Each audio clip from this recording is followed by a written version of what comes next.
শুরুটা ছিল এই কার্ড দিয়ে। আমার এই ব্যাচের প্রথম কাজ আমি শুরু করেছিলাম এই কার্ডটিকে বানানোর মাধ্যমে। আসসালামু আলাইকুম, কেমন আছেন সবাই? আমার 5 দিনের বেসিক সেমি অ্যাডভান্স ক্লাসের মুহূর্তগুলো আমি আজকে এই ভিডিওটিতে শেয়ার করব। আশা করি আপনাদেরও খুব ভালো লাগবে। প্রথম দিনটা শুরু হয়েছিল বেকিংয়ের বেসিকের মাধ্যমে। একদম শুরু থেকে আমি শুরু করেছিলাম। আমি বরাবরই আমার স্টুডেন্টদের সাথে খুবই ফ্রেন্ডলি, তো আমি আমার মজার অভিজ্ঞতাগুলো তাদের সাথে শেয়ার করছিলাম। এবারের ব্যাচটা শুরু হয়েছিল 8 জন দিয়ে। আমি প্রথমেই কী জিনিস কিনবে না কিনবে সেগুলো বুঝিয়ে দিচ্ছিলাম, নজলগুলো বুঝিয়ে দিচ্ছিলাম, তারপরে ইলেকট্রিক ওভেনের ফাংশনগুলো বুঝিয়ে দিচ্ছিলাম, কীভাবে মাইক্রো ওভেনে কেকগুলো বানানো যাবে বা বানানো হয় সেগুলো বুঝিয়ে দিচ্ছিলাম।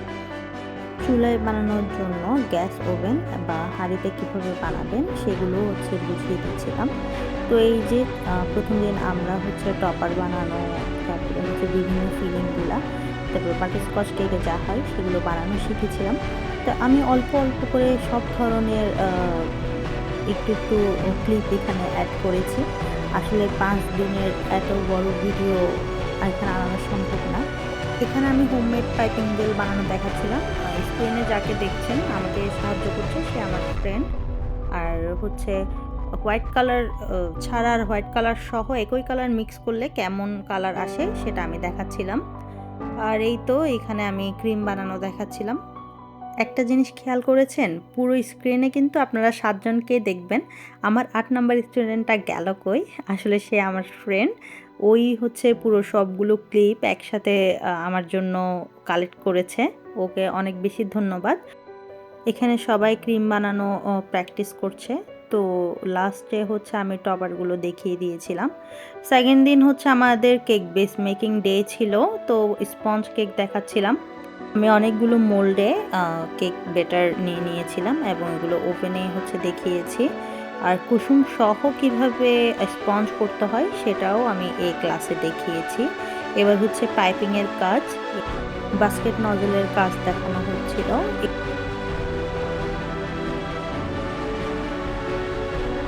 রোজ নজল কীভাবে ধরতে হয়, সাথে ফ্লাওয়ারের বেস বানাতে হয়, চেরি ফুল আর যে গোলাপ ফুল কীভাবে বানাতে হয় এগুলো আমি ক্লাসে দেখিয়েছিলাম। সাথে স্টুডেন্টরাও কিন্তু এই কাজগুলো প্র্যাকটিস করেছিল। তো কার কোথায় ভুল হয় সেগুলো আমি কিন্তু সাথেই সলভ করে দিয়েছি। ক্লাস শেষে কেক বেসগুলো আমি সবাইকে দেখিয়ে দিয়েছিলাম। তৃতীয় দিন হোমওয়ার্ক ছিল কেক বেস বানানো। তো সবাই সবার পছন্দের ভ্যানিলা আর চকলেট কেক বেস এনেছিলেন। আর তৃতীয় দিনের সিরিয়াল ছিল রেড ভেলভেট কাপ কেক আর পাউন্ড কেক। তো ওখানে আমি রেড ভেলভেট কাপ কেকই দেখাচ্ছিলাম।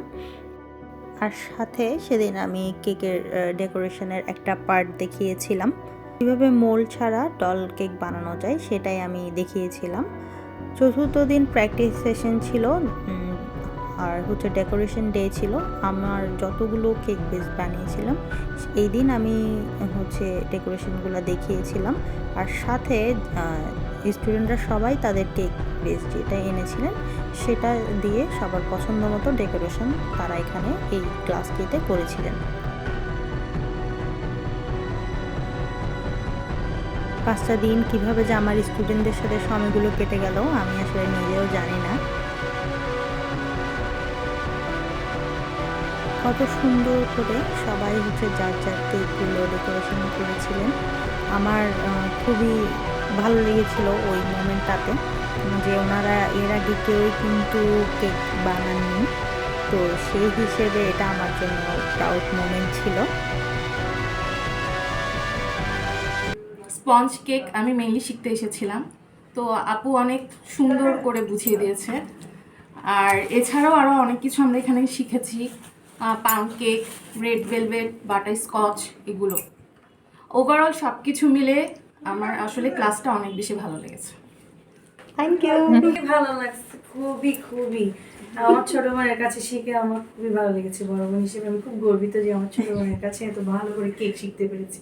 থ্যাংক ইউ, ধন্যবাদ। এই ছিল আমার জন্য আমার স্টুডেন্টদের বক্তব্য। আমরা খুবই মজা করেছি এই 5টা দিন। আশা করছি আপনাদেরও আমাদের এই জার্নিটা ভালো লেগেছে। আমার জন্য দোয়া করবেন। আল্লাহ হাফিজ।